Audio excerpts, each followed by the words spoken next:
Olá pessoal, tudo bem? É isso aí. Estamos esperando aqui só um minutinho, o Jean já entra também. E a gente vai conversar sobre alta performance, né? E também empreendedorismo e alta performance. Então é isso aí, legal. Adriana, Vitor, sejam bem-vindos. Já o Jean está de volta aqui, está entrando aqui. Léo, isso aí. Jean, a gente vai conectar agora. Vai entender, vai entender. Vamos lá. Não sei dizer.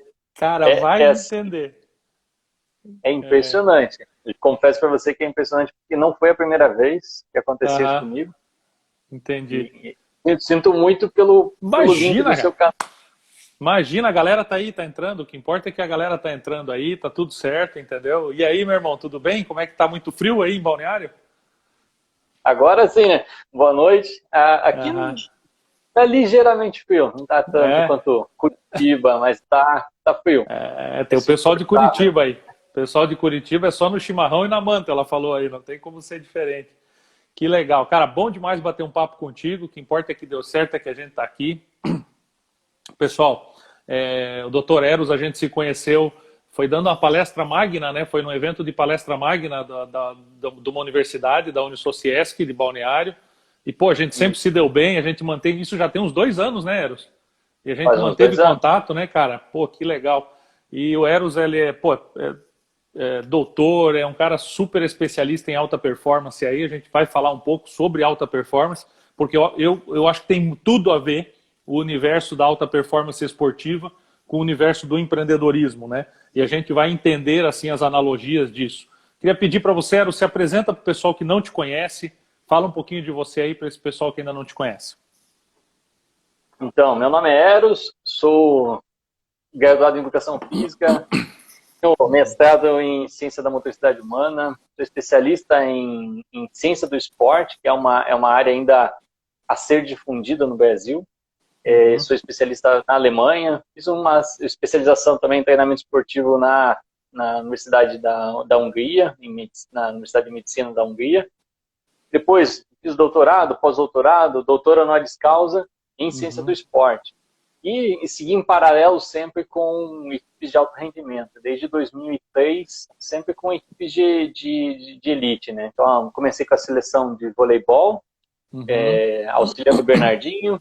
Depois passei para a seleção de canoagem e não parece, mas fui atleta no passado de natação e trouxe a metodologia de treinamento da natação para a canoagem, aliado a muitas ferramentas de ciência do esporte. A gente conseguiu realmente chegar do zero, literalmente saindo do zero, do nada, assim, sem nada, um projeto de performance chegando ao pódio olímpico. Ali atrás, se vocês prestarem atenção, as medalhas olímpicas estão ali atrás. Dá para dar uma olhadinha ali, vocês conseguem... Sim, sim. Tá lá, gente metida é outra coisa, né? Mas tem que mostrar. Você sabe que até hoje, você sabe que eu fui atleta, e as minhas... Desculpa, é o dia inteiro falando. E as minhas maiores conquistas foram a nível estadual aqui em Santa Catarina, jogos abertos que eu ganhei e tal, e até hoje... Estão muito bem guardadas as medalhas de campeonato estadual, de jogos abertos, são as nossas conquistas e a gente tem que deixar onde a gente pode ver, para poder lembrar, né? Porque fazer valer a pena o esforço, o trabalho. Você falou da canoagem, né, cara? Uma coisa tão bacana, porque assim, não faz o menor sentido um país que tem o litoral que a gente tem, com as lagoas que a gente tem disponível para a prática esportiva, nós não termos uma canoagem que rivalizasse, né, com as grandes potências da canoagem no mundo, né, porque estrutura natural a gente tem, né, o que faltava era embarcar inteligência literalmente dentro dessa canoa, né, e tem o DNA, tanto que vocês provaram, eu não lembro o nome do medalhista, me perdoe agora, como é que é o nome dele? O Isaquias, entendeu? Pô, foi 3, né? 3 medalhas numa mesma Olimpíada. Isso, exatamente. Então, cara...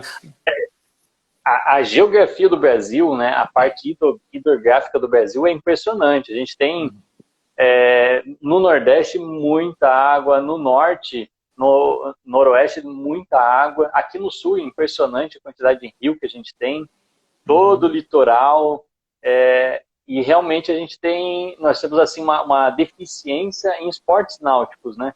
É uma deficiência comparada com o leste europeu, eles são absurdamente à frente de nós. Mas, obviamente, com ciência e tecnologia, nós conseguimos nos equiparar com eles e com um pouco número de atletas, tirar excelentes atletas a nível mundial. Isso é muito legal quando a gente olha, né? Primeiro, a questão do ter o entendimento da confederação, da necessidade de mudar, né? Porque eu acho que isso já é o primeiro desafio, você conseguir fazer entender que o modus operandi não funciona. Vamos dar um exemplo, eu fui atleta de basquete e, cara, eu me inspirei no Oscar, eu me inspirei no Marcel, foi a geração que eu vi jogar, entendeu?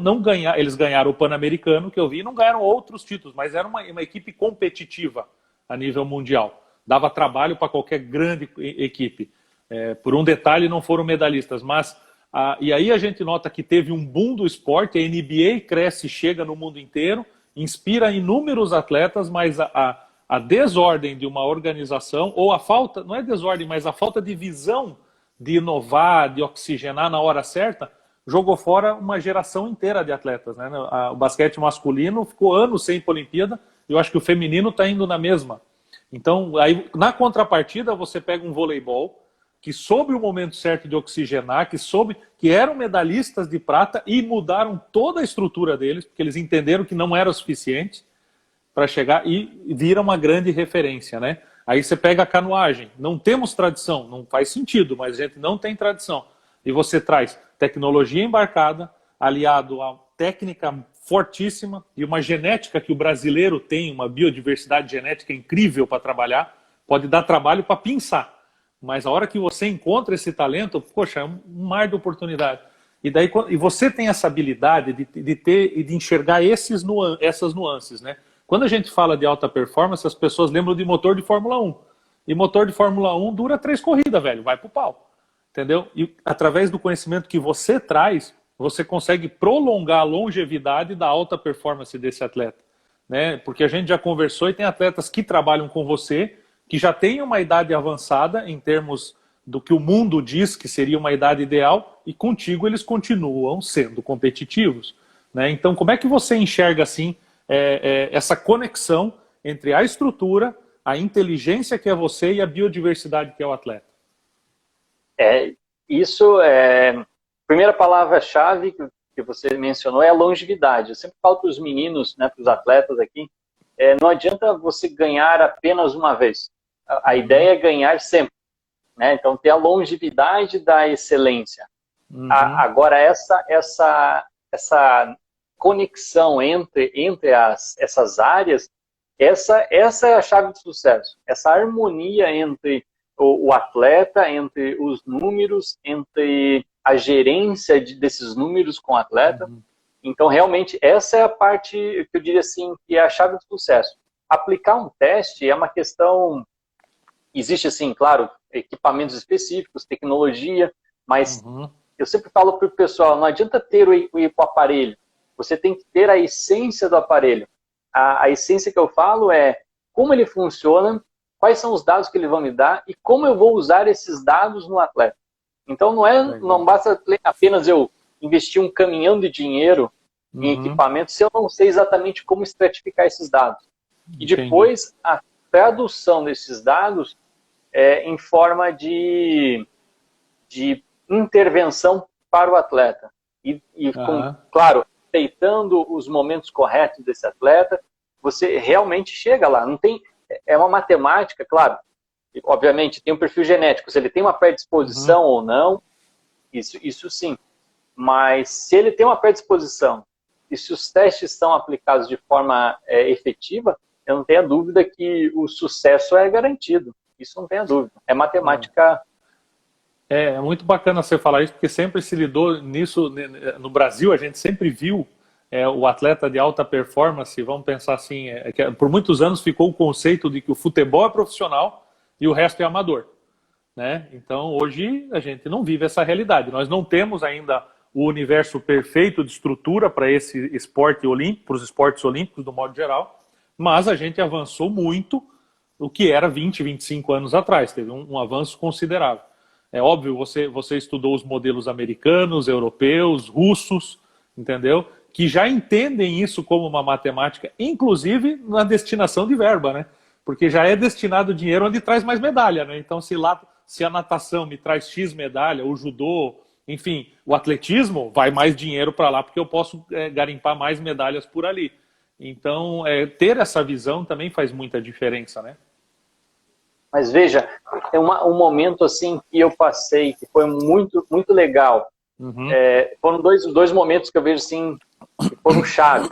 Primeiro, o meu período na Alemanha, onde eu aprendi realmente esse entendimento entre as ciências, né, entre essas áreas. Foi ali que eu aprendi, eu sempre comento com os meninos, olha, o que eu aprendi lá há quase 10 anos atrás, ainda eu estou aplicando e ainda é novo. Isso é muito louco. E o segundo momento foi, se não me falha a memória, em 2013, quando a GE do Brasil, as pessoas imaginam assim que o esporte é muito carente de dinheiro e tal, mas na verdade tudo depende do tipo do produto que você está vendendo. No caso, o produto de alta performance, da excelência do esporte, da ciência do esporte, ele tem aderência no mercado. Eu lembro que em 2013, em dezembro de 2013, a GE do Brasil fez uma pesquisa entre as confederações, anonimamente, quem tinha ciência do esporte. E fatalmente caiu só na Confederação de Canoagem. E depois a gente foi conversando, eles apresentaram, olha, a gente quer patrocinar vocês. E patrocinar a ciência do esporte. E eles pegaram um produto, um equipamento que eu tinha, e investiram $1 milhão na época. No desenvolvimento dele.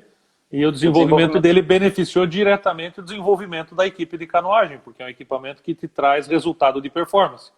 Né? Exatamente. Você vê, mas partiu de um protótipo que houve o interesse de uma multinacional em investir na ciência do esporte para a Olimpíada de 2016.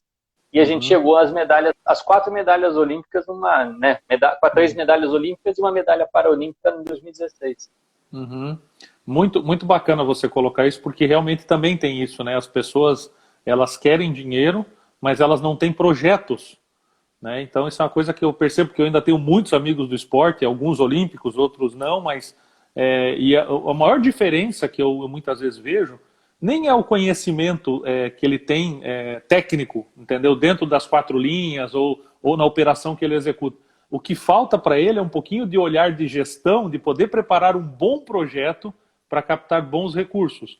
O Paulão do vôlei está aqui, né, que você conhece bem também, está aqui em Floripa, é amigo nosso, já esteve aqui em live com a gente, e ele está com um projeto que só não está concretizado por conta do Covid, já estava indo para a reta final, para reativar o voleibol de Florianópolis, né, que já teve equipe campeã brasileira e tal. Então você vê, e muita gente passou no meio desse caminho e não teve nada. Não é porque é o Paulão, claro que a figura dele é uma figura que é emblemática, mas ele trouxe um projeto, entendeu? Gerou aderência, ele parou e pensou, pô, esse projeto com essa localidade, aonde que isso tudo conversa? Aí eu consigo tracionar, né? Então, é o que você está falando, existe dinheiro, existe a intenção de se colocar, a iniciativa privada, colocar verba no esporte de alta performance, que é o esporte que inspira o jovem, que é um esporte que é onde a gente conhece as boas práticas que vai influenciar no treinamento do jovem, né? Porque eu sou da época que, porra, a gente pegava um cara aqui de cavalinho aqui, cara, e tinha que subir, como é que é, arquibancada com o cara em cima de você. Hoje é impensado, você sabe que isso é um massacre de joelho da molecada, mas na época os técnicos todos faziam, né? Então tem muito disso, né? Claro, o treinamento evoluiu muito, demais em relação a isso, mas isso que você falou em relação a planejamento, eu vejo assim que o brasileiro, de uma forma geral, ele tem um erro no código genético em relação a planejamento a longo prazo. Verdade. Então, nós somos muito imediatista de, não, tudo tem que estar pronto e tudo tem que ter sucesso muito rápido. Então, quando eu vejo assim, em paralelo, né, o empreendedorismo e o esporte de alta performance, eles têm o mesmo pensamento. Que nem hoje eu penso em 2024 e 2028, né? Os Jogos Olímpicos de 24 Paris e 2028 que a gente não sabe ainda exatamente onde vai ser. Mas 2020, que era esse ano, ou então 21, já acabou, já não existe mais. Então o planejamento é de 4, 8, 12 anos. Assim como uma empresa, você não pode... eu quero explodir minha empresa de um dia para o outro. Tudo tem a oportunidade que o Paulão viu na região, a oportunidade que ele viu do legado que existe do voleibol em Florianópolis, o legado que existe naquela região onde ele está, que já tem, né? Acho que é Jurerê. Ele está em Jurerê. Está em Jurerê. Já existe uma estrutura física que fala voleibol. Então, o que falta só agora é um detalhe, né? É interessante você fazer essa analogia com o mundo corporativo, porque ela é verdadeira, né? Quando a gente olha os atletas de alto rendimento, você monta um planejamento, né, para daqui 8 anos, e você tem uma equipe nacional que você começou, juvenil, provavelmente, que você está, o infanto-juvenil, que você já está orientando o trabalho deles, ou já está na tua mão, ou para que quando chegue na tua mão, já chegue numa escala de aumento de performance. No meio do caminho, alguns talentos podem aparecer. Pode aparecer aquele talento que ninguém tinha encontrado ainda e de repente ele descobriu e você vai tentar encaixar, você vai tentar gerar condição para ele recuperar o tempo perdido e pode sim superar. Eu acho que nos negócios tem muito isso. Essa história de startups aí que a gente ouve falar tanto, e a gente olha muito para as que deram resultado, para as unicórnios, que são aquelas que valem mais de $1 bilhão e tal. Mas, pô, peraí, cara, são, sei lá, 20 versus 300 mil. Entendeu? Então 20 chegaram lá, 300 mil estão para trás. Eu estou me balizando pelas 20, eu tinha que me balizar pelas 300 mil. Entendeu? Que é a massificação. Né? Então eu concordo, acho que assim, você foi pontual nisso. O brasileiro é muito imediatista, ele quer assim em 1 ano resolver a vida dele. Entende? E pode acontecer, mas não pode ser a regra. Entendeu? A regra tem que ser uma visão planejada, a regra, né? Porque oportunidades aparecem, aí você aproveita. Mas daí a você botar as fichas na oportunidade, tem uma distância, né? Acho que é uma distância bem bacana. E o jogo do esporte com o empreendedorismo corre junto também em relação ao próprio risco. Né? Na hora de você apostar as fichas, é o risco que você tem, o risco controlado, né? Não apostar tudo naquela a não ser que você tenha certeza absoluta de vitória. E o jogo, né? O esporte tem essa estratégia e a empresa também, porque a gente está falando no nicho de trabalho, no nicho de um produto, e de repente, como agora, Covid-19 mudou todo o cenário do empreendedorismo de forma geral, tudo virou virtual, e quem não estava preparado para o meio virtual tem que aprender, porque senão vai ser engolido. Né? Tá sofrendo dobrado. Né? Apesar de estar... assim, você vê uma coisa interessante, olha outra analogia legal. Você falou que há 10 anos atrás você estudou na Alemanha e o que você estudou lá é atual até hoje, é novo até hoje, né? E você vê, se a gente for pensar, aqui, sim, eu entendo, aqui é novo até hoje, mas a analogia é muito, muito semelhante, porque assim, live já estava disponível para fazer, videoconferência já estava disponível, já tinha Hangout, já tinha Zoom, já tinha tudo lá, entendeu? Fazer streaming de vídeo, já tinham as ferramentas para se fazer. Entendeu? E a gente não utilizava. Então é algo semelhante também, a gente ter as coisas disponíveis e não utilizar. Porque às vezes o ser humano tem o costume de criar a sua zona de conforto, né? Mesmo ela sendo grande ou pequena, você vai ter a sua zona de conforto e você vai sempre trafegar ali. Então assim, você se desafia pouco. Né? O empreendedor ele tem que se desafiar mais, só que é um desafiar planejado. É um desafiar pensado. O atleta, quando ele vai se desafiar mais, está pensado. Eu lembro o Thiago, que foi campeão de salto em altura. Thiago, né? Foi campeão, isso, Thiago. Foi campeão no salto em altura no Rio. E eu lembro que ele estava perdendo na questão eu não sei a regra exata do salto, eu sei que o francês tinha uma vantagem em cima dele. Eu acho que ele tinha mais um salto e o francês tinha mais tinha um salto a mais, isso. E daí o técnico dele chama lá, que é o russo, no canto lá, e fala, olha, já que nós já temos uma medalha de prata mesmo, porque a prata já é nossa, joga isso aí para cima, porque se você passar, aí o problema está na mão dele, não está no nosso. Né? Mas a prata a gente já tem, então quer dizer, eu já ganhei isso, aí eu vou arriscar aquilo. Ele não arriscou na arrancada, ele arriscou depois que ele já tinha a garantia do pódio, ele já tinha uma garantia. Então, o que eu percebo também é que alguns empreendedores, eles não percebem isso e eles acabam trazendo eles arriscam oportunidades antes da hora. Não é hora de arriscar ainda, entendeu? Porque oportunidade no mundo dos negócios nunca teve tanta. É o tempo todo, todo dia eu recebo uma ligação de alguém querendo ser um sócio, entendeu? Me mostrar um negócio maravilhoso. E, cara, 99% dos negócios são maravilhosos, mas 98% não é para mim, entendeu?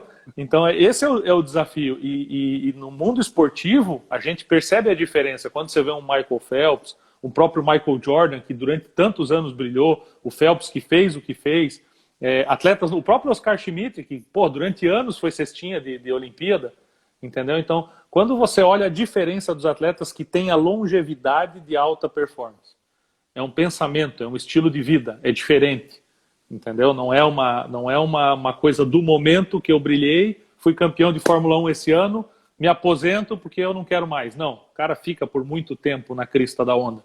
Ayrton Senna, né? Ele foi um dos grandes idealizadores da alta performance em toda ela, né? Como estilo de vida, né?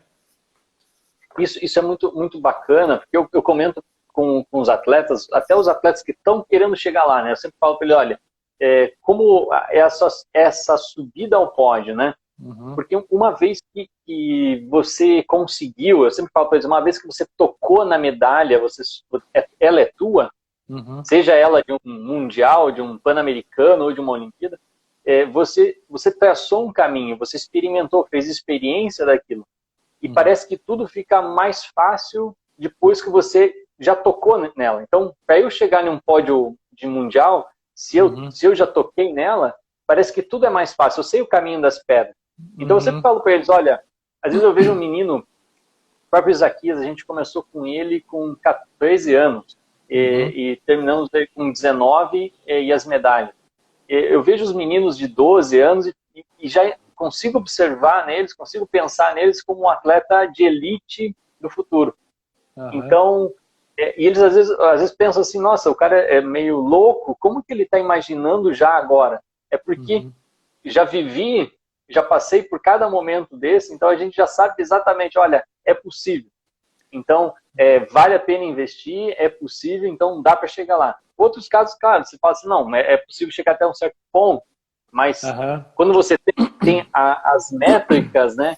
E daí no empreendedorismo são as mesmas, né? As métricas de investimento, tempo, paciência. Os OKRs, que a gente chama KPIs, que você vai medir a performance nos vários setores, né? Exato.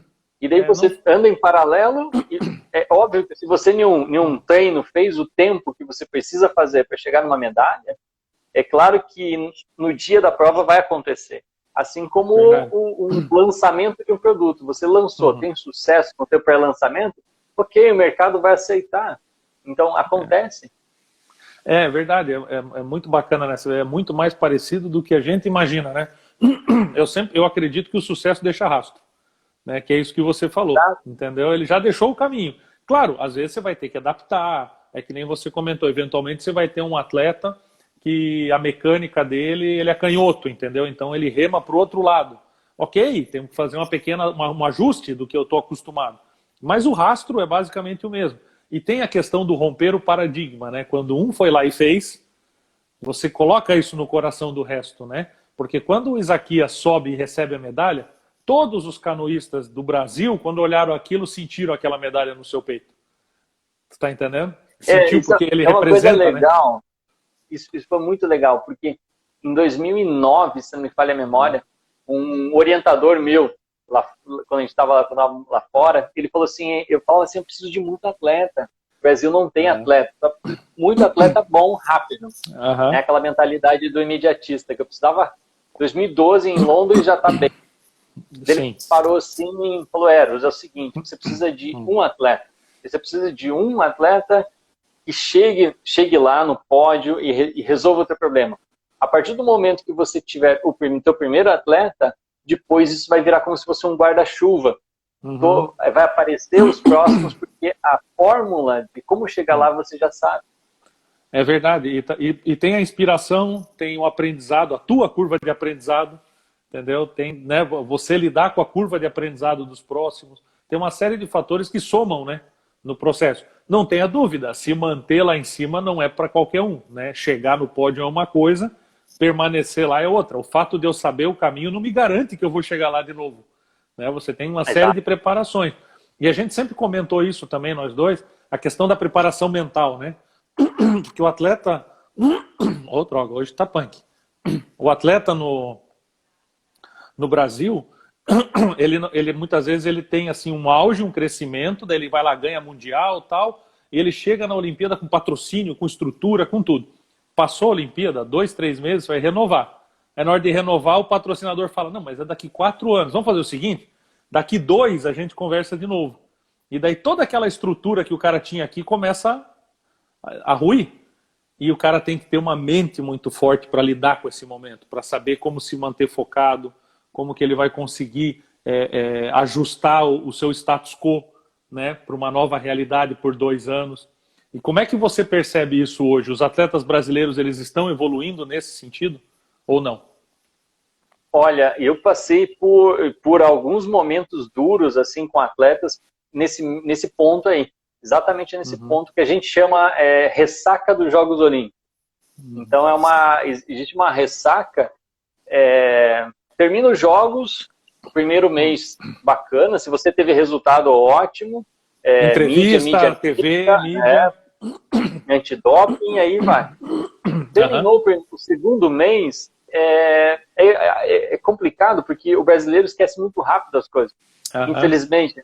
Então, você já não sabe mais quem foi campeão, já acabou, e o investimento é esse. Você quer investimento em quem? Quem está na mídia, quem está aparecendo. Então, se o atleta não está mais aparecendo, realmente começa a se perder esses patrocinadores. E nos últimos anos, quem tem dado o suporte mesmo, de fato, assim, é o governo mesmo, através do Comitê Olímpico do Brasil, que tem sustentado né, alguns atletas em específicos que são aqueles atletas de esperança. Mas infelizmente a grande maioria dos atletas ainda passa um aperto até próximo àquele ano olímpico, no caso 2019 e 2020, que a gente sempre fala, agora começa a aparecer os pais e mães de atletas. E daí todo mundo é dono, todo mundo trabalhou, todo mundo está junto. Né? Todo mundo investiu. Mas todo na verdade apoiou. A gente sabe que ainda é uma realidade dura para o atleta brasileiro, mesmo os atletas que a gente está falando, atleta de alta performance. Pegar atletas de elite do Brasil, eles não têm esse suporte que a gente chama de continuidade, não tem esse suporte de continuidade. Então eles realmente têm que aproveitar aquele momento de minuto de fama para gerar receita para eles sobreviverem, para capitalizar e sobreviverem a longo prazo. Bacana. Infelizmente. E daí entra uma questão que é a própria cultura, né, do brasileiro, que eu converso com alguns atletas, percebo que para alguns já existe uma visão diferente, essa visão que você falou de capitalizar, porque eu não sei o que vai acontecer amanhã, mas de um modo geral ainda não, ainda é o brasileiro imediatista, o atleta também é. Então ele também vai viver a vida no imediato, ele vai viver só aquele presente agora, ele não vai olhar um ano para frente para tentar perceber o que está acontecendo. Aqueles que têm bons mentores, né, os caras já alertam, falam, olha, aqui você tem que tomar cuidado com isso, ali você vai tomar... Porque eu entendo que a parte técnica está bem cuidada, mas aí tem um outro lado, que é o lado humano, a mente dessa pessoa, né, e às vezes você tem e isso, nos Estados Unidos aconteceu também, o Phelps estava lá, uma entrevista com ele, que ele estava entrando em depressão. Foi atrás de psicólogo e tal, porque ele estava entrando em depressão, porque ele tinha um costume, e o próprio Comitê Olímpico Americano não tinha um trabalho com esses ex-atletas. Então nota o quanto faz falta, né? Imagine aqui no Brasil. Né? Você vê assim que muitos atletas, dizem que cerca de 90% dos atletas, eles não têm um trabalho de gerenciamento de carreira, por exemplo. E porque você é atleta temporariamente, você não é eterno. Então, o que eu vou fazer a partir de um certo ponto? Como que vai ser minha carreira, minha vida pós-atleta? Então, poucos investem no pós-atleta. E pior ainda, existe poucas escolas, né, poucos cursos que ensinam o atleta a fazer esse tipo de investimento, a preparar um investimento em paralelo, ou então pensar na carreira dele no futuro. Né? Poucos Sim. lugares assim que o próprio Comitê Olímpico trabalha de uma forma assim, mas somente os atletas olímpicos, aqueles que foram para a Olimpíada, têm oportunidades de fazer curso e tal. Mas eu vejo assim que mesmo assim, depois, chega aquele momento que você para de ser atleta, você parei. Amanhã eu não sou mais atleta. Não pode ser assim. Tem que ser gradativamente acontecer isso. Assim como a minha carreira paralela tem que acontecer em paralelo e gradativamente. Para quando acontecer esse rompimento de vida, né? Essa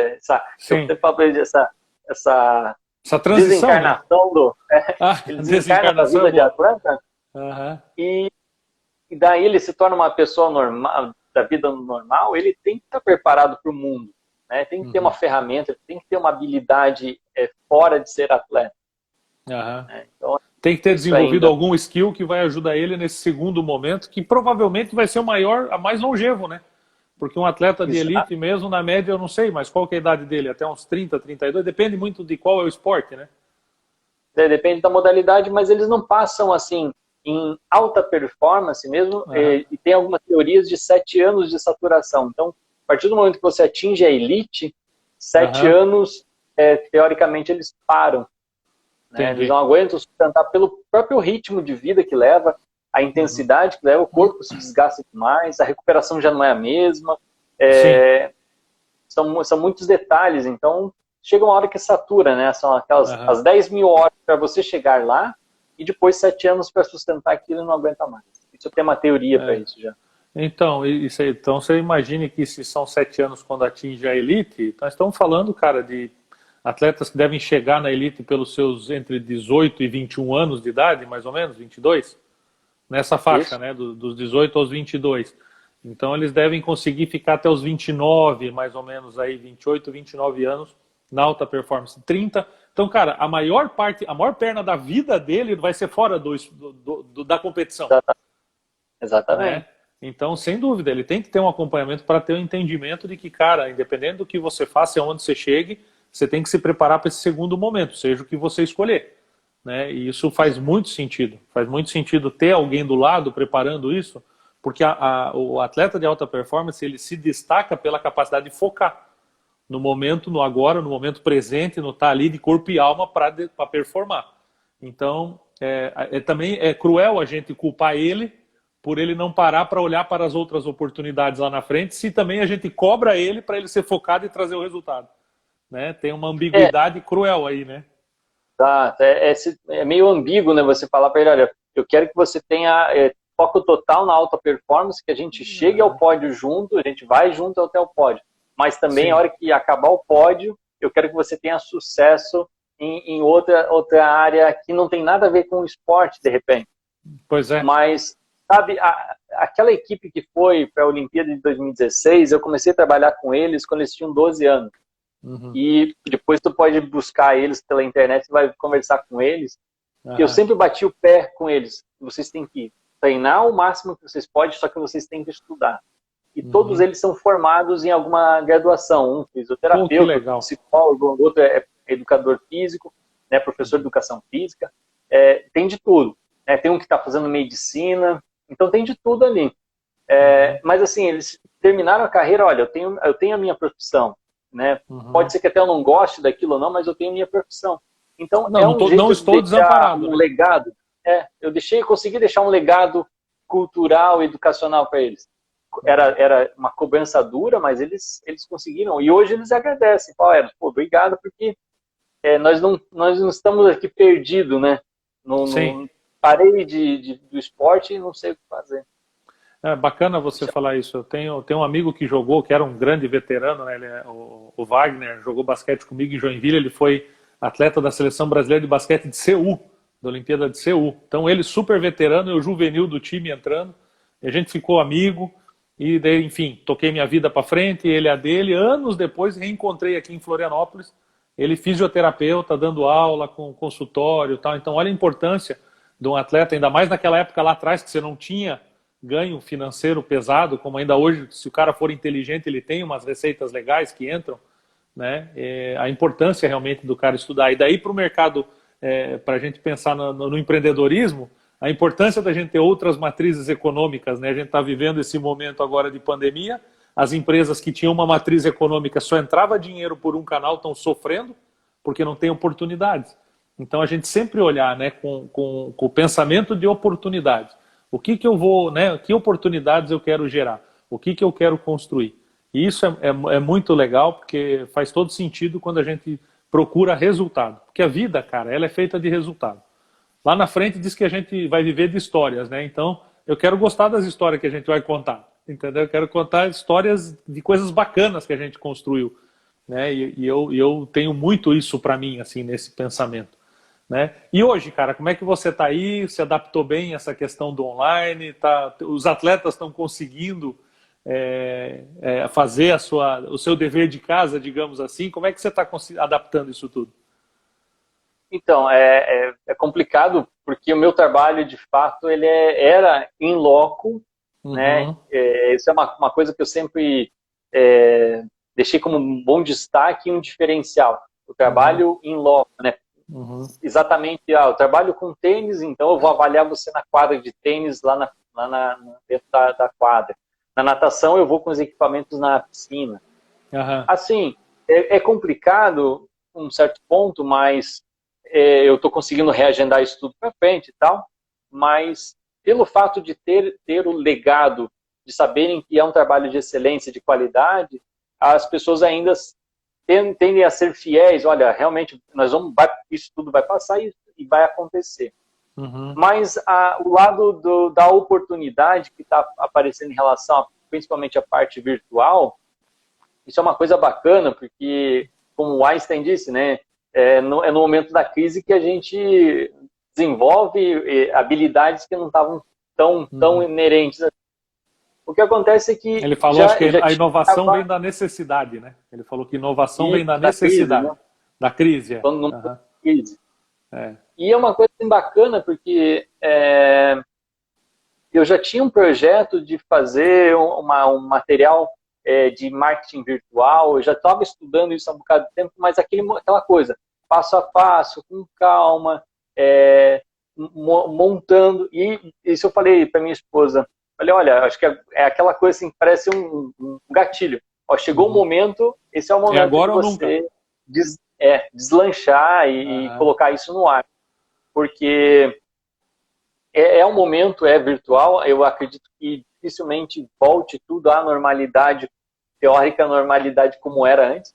Então, se a gente não se adaptar ao modelo novo, eu acredito que muitos vão estar perdidos, assim, de certa forma. Eu acho que o modelo virtual é bacana, é divertido, é uma adaptação, claro, não é fácil, mas é divertido. Eu acho que tem, assim, tanta coisa legal para explorar. Eu tô com alguns mini cursos, webinar, as lives. Eu acho assim tão legal o formato e essa interação, a gente não está junto, mas ao mesmo tempo a gente consegue sentir a mesma egrégora do grupo, sabe?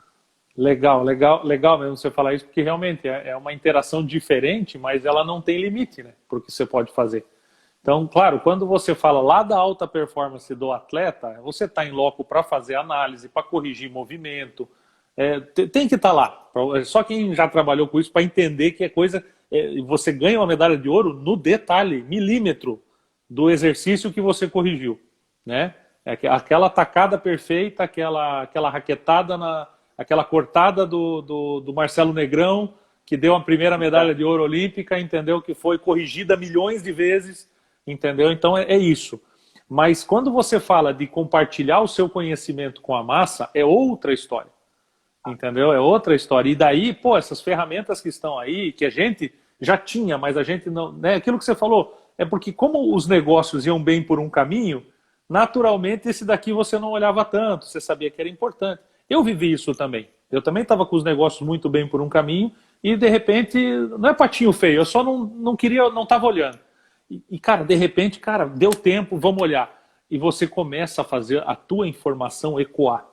né? Então imagine, tá, Eros, quantos universitários hoje, acadêmicos que estão aí, às vezes calouros, entendeu? Que estão começando, o cara passou para educação física porque gostava de jogar bola, entendeu? Não foi atleta de ponta, não foi nada, ele gostava de jogar bola, gostava de estar com a turma. E daí ele entrou lá, ele não sabe ainda o que ele vai fazer, e de repente ele pode escutar, cara, um doutor honoris causa falando com ele, compartilhando a sua experiência, compartilhando o que ele viu da vida, como é que ele pensa, e cara, de repente pode ser aquele estalo para ele achar, cara, o meu caminho é esse, que eu acho que faz sentido. Isso jamais você ia conseguir fazer nessa escala, nesse volume, no mundo presencial, porque como é que você ia reunir 10, 15, 20 mil pessoas para te ouvir? Um ginásio, um estádio de futebol? Entendeu? E isso no online acontece, né? Isso é muito bacana. E é uma coisa que a gente conversou já, que é o legado, né? Porque a gente fica nessa frenética vida de produzir material, equipamento, papers e pesquisa e tal, e às vezes a gente esquece do legado, que e aí, se você passa uma fatalidade, isso tudo se perde, né? Então, Perfeito. o legal é isso também, aqui a gente consegue fazer alguns vídeos que vão ficar daqui 10 anos, alguém vai poder acessar e verificar e de repente se inspirar em algo que você disse, algo que eu disse, e isso você não vai estar mais aqui de repente, mas, né, claro que não, eu não estou falando isso. Não, Mas eu tenho lenha para queimar, fica tranquilo. Mas eu digo assim, eternizar um documento, um vídeo, eu acho que às vezes você escreve um paper, uma revista científica do maior extrato, mas ela não tem um acesso à população. E aqui às vezes a gente coloca e você passa uma pequena mensagem para ele dizendo que é possível, olha, eu estou vivo e é possível chegar lá, isso já muda, né? Então eu acho que essa questão do vídeo eu acho muito legal nesse sentido. Não, é massa, porque realmente a questão de você deixar um legado, né? Um legado de daqui X anos a pessoa poder olhar, concordar ou discordar, porque é tão importante quanto concordar é discordar, entendeu? Discorde, me prove, entendeu? Alguém um dia te discordou, ou você discordou de alguém um dia, e esse mestre falou, me prove que eu estou errado, e você foi lá e provou. Se ele não faz isso, você não tinha avançado. Esperamos que um dia alguém faça conosco a mesma coisa, né? Que alguém nos prove que a gente estava errado e que traga algo melhor do que a gente entregava, né? Eu acho que essa é a essência do mestre. A essência do mestre é ver os seus mentorados superando ele, né? Eu acho que isso que é o bacana. E realmente, você deixa isso para frente. Você vai criando uma curadoria, né? E isso é muito legal. Eu tenho assim, teve dois professores que foram os caras que mudaram aí a linha de vida. Um cara que foi assim, que era um professor do ensino fundamental meu, onde eu me apaixonei pela tal da educação física, porque na verdade ele estava fazendo o mestrado dele se não me engano na França, não lembro qual universidade na França, era um mestrado de sanduíche, e ele aplicava esses testes dessa uma tabela, vários testes em nós. Então eu era cobaia, mas não sabia. Então, só que ele explicava pra gente, por exemplo, hoje nós vamos fazer um teste de corrida. E ele explicava o que era de corrida, explicava o cálculo daquilo, e nós tínhamos 12 anos. E eu comecei a pensar, falei, olha que legal, matemática na educação física, olha que legal. Parece louco, né? Mas a maioria das crianças queriam jogar bola, mas eu achava aquilo ali fantástico. Achava muito bonita a biologia da educação física. E foi por esse professor que eu me dediquei depois a virar atleta e tal, e também fui o caminho da educação física. E fatalmente foi muito legal porque na faculdade ele foi meu orientador de graduação. Olha que legal. Então a gente se encontrou depois na faculdade, depois vários momentos a gente conversou sobre isso. Foi um cara assim que é o Flávio Kalinowski, né? Ele foi reitor da universidade depois disso tudo. Então um cara assim que mudou assim o tipo de pensamento, de mostrar. Então essa é uma mensagem, foi uma mensagem indireta que ele fez, porque era do interesse dele, as pesquisas, mas que provavelmente mudou a mente de várias pessoas, e a minha vida mudou completamente. Hoje eu tenho o que eu tenho de legado meu, para minha família, o conforto que eu tenho, o que eu pude fazer pelo mundo, isso tudo pelo esporte. É uma coisa que foi lá naquele momento e foi tomada uma decisão.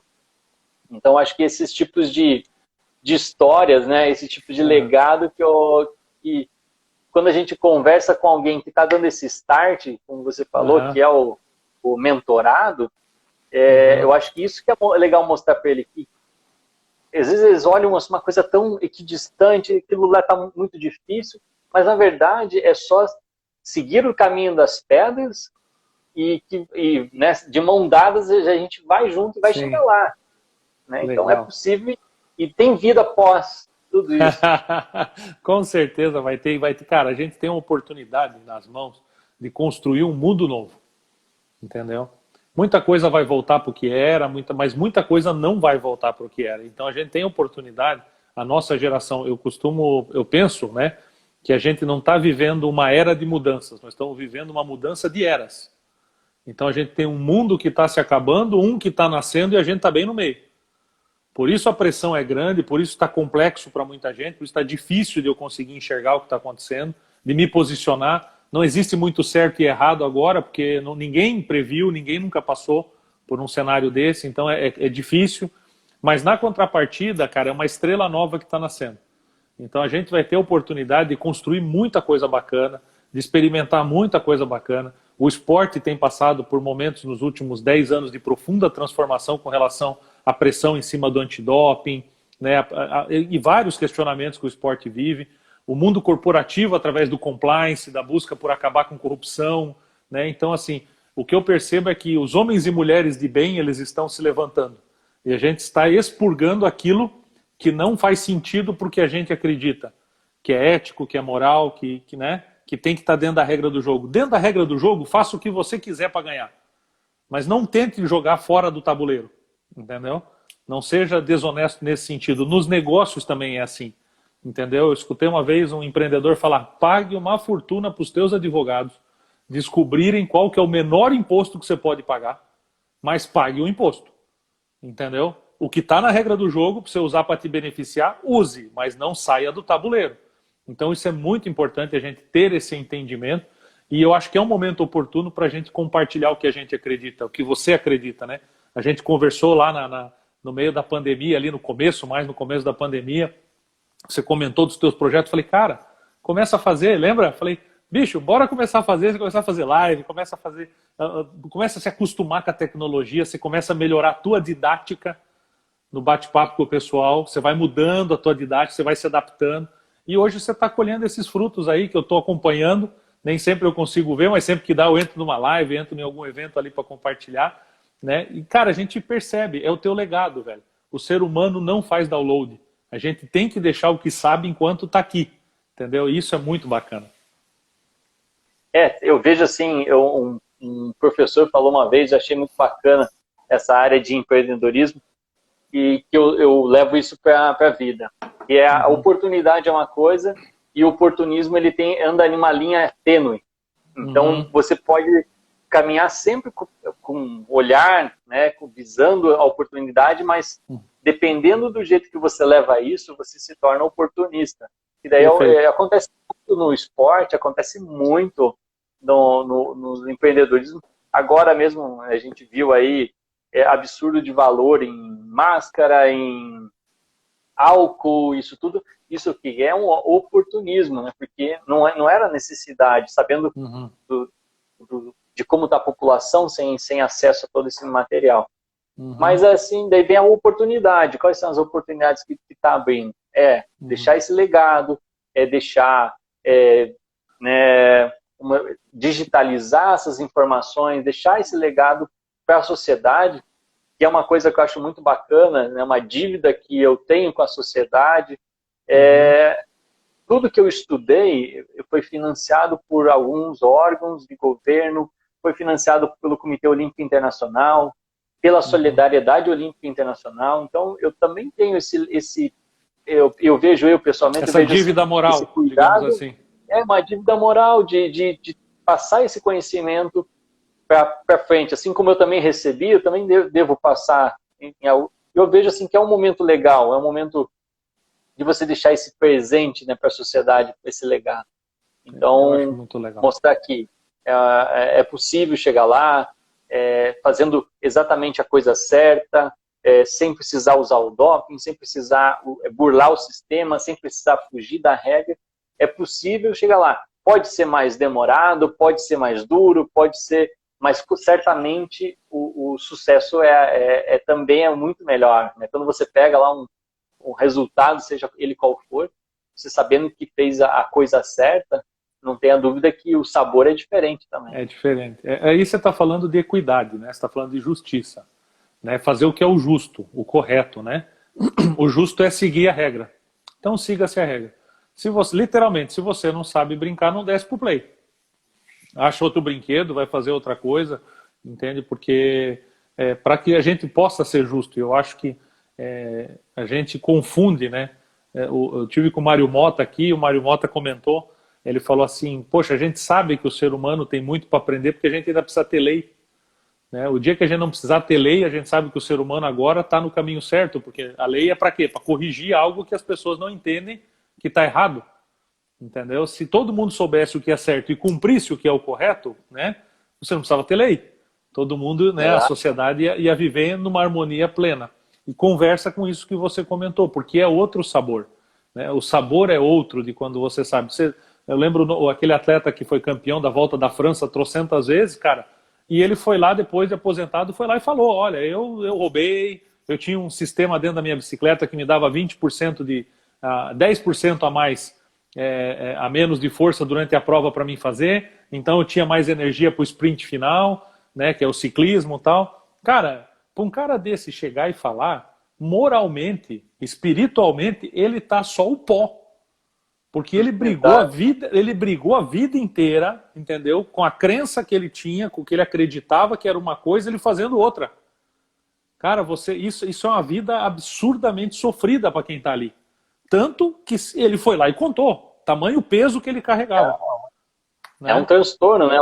Esse rapaz aí é o Lance Armstrong, né? Isso. Ele eu imagino assim, como deve ter sido um transtorno, para ele deitar e dormir, né? Colocar a cabeça no travesseiro e dormir e pensar assim, olha, e várias entrevistas ele falou que não fiz nada, sempre estava limpo, vários exames que dava sempre negativo, e na verdade ele estava sempre enganando todo mundo, e pior, que por vários anos ele foi inspiração de vários atletas, como aquilo era ele era o melhor.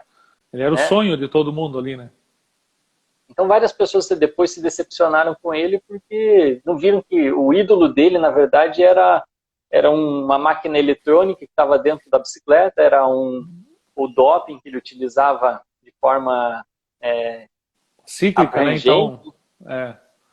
Então, e é legal esse pensamento quando a gente fala disso, né, cara? De que gente é gente, né? Pessoas são pessoas.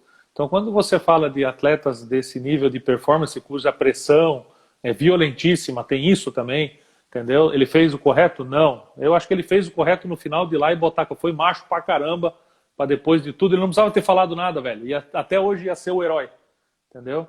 Ele foi muito macho, entendeu? E outra, a mente dele devia estar... Ele não dormia mais para chegar ao ponto dele ir lá e falar o que ele falou. Ele tinha que, sabe, descarregar.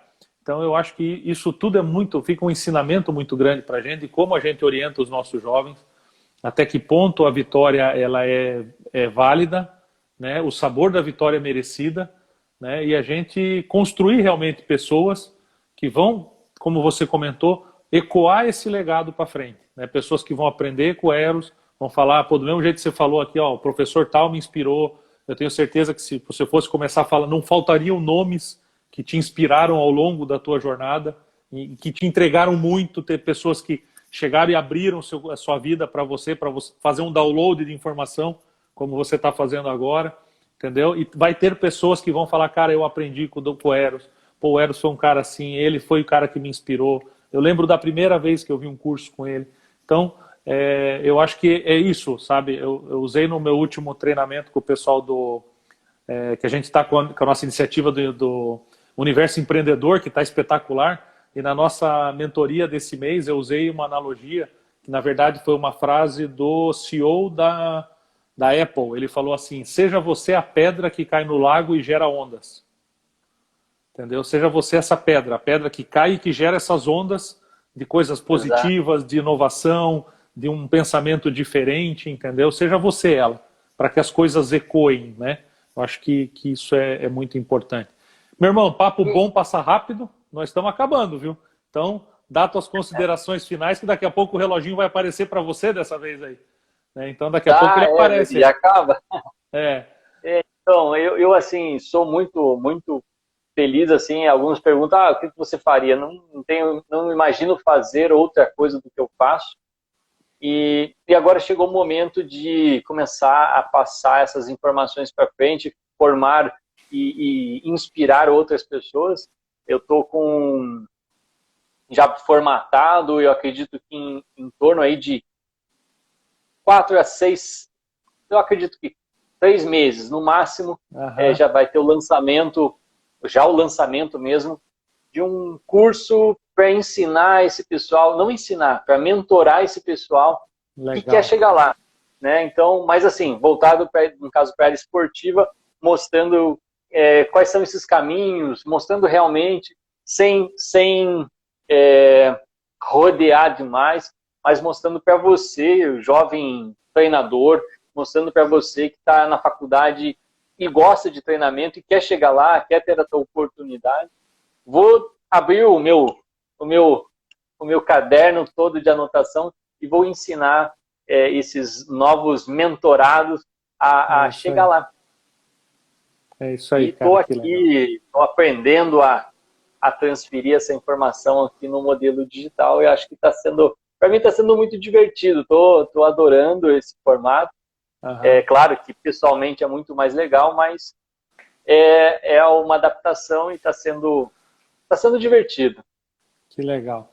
Cara, você é um cara que a gente teve junto pessoalmente uma vez, a gente mantém contato há 2 anos, mas você sempre foi muito generoso, cara. Você é um cara que a tua característica para mim é essa generosidade que você tem de compartilhar o que você sabe.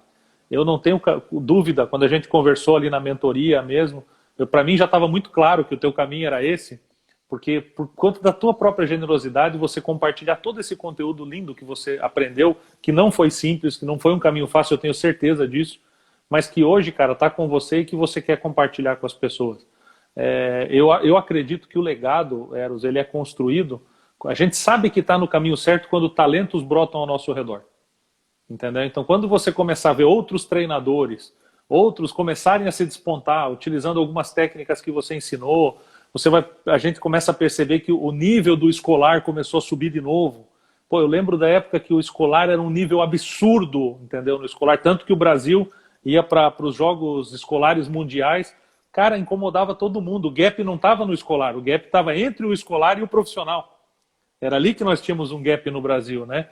E eu vejo você ajudando muito, cara, a solucionar esse gap através do conteúdo que você tem. Tenho certeza que vai inspirar outros grandes sabedores, né, outros grandes pensadores dos esportes, outras grandes inteligências, a também irem fazendo o mesmo. E a gente vai criar aí um mar de informação positiva para o futuro das pessoas, né, sendo elas atletas de ponta ou não. Entendeu? Então, cara, continua sendo esse cara super especial que você é, um cara bacana, um cara que, pô, traz uma luz legal, entendeu? E que por onde você passar, as pessoas vão lembrar que um dia o Eros passou por aqui, foi muito legal estar com ele e aprender com ele, cara. Porra, obrigado por estar aqui com a gente. Valeu. Pô, eu que agradeço a oportunidade de estar conversando com vocês aqui. Realmente foi um momento muito legal lá na FGV, que a gente se conheceu na Unisociesc, a FGV lá. E nós nos conhecemos lá, foi um momento bacana e gerou essa egrégora que está até hoje. É uma amizade aí que vai ser por muito mais tempo ainda. Vai ter muita coisa para a gente fazer junto. Pessoal, quem não acompanhou aqui, vai ficar salvo então no IGTV do Eros, porque é ele que vai salvar isso aí lá. Então não esquece de salvar, tá, Eros? Salva no teu IGTV, que daí eu vou fazer o seguinte, eu vou pegar essa nossa live e eu vou disponibilizar na curadoria do YouTube, no canal do Oliscorp Instituto, vai lá, assina, como é que é? Assina o canal. 20 segundos. curte o canal, tá? E depois eu vou fazer o seguinte, eu vou fazer um MP3 e coloco no Spotify amanhã também. Joia, Noles Cast. Obrigado, meu irmão. Fica com Deus aí. Tamo junto. Obrigado. Valeu, tchau, tchau. Tchau, tchau. Compartilhem. É isso aí.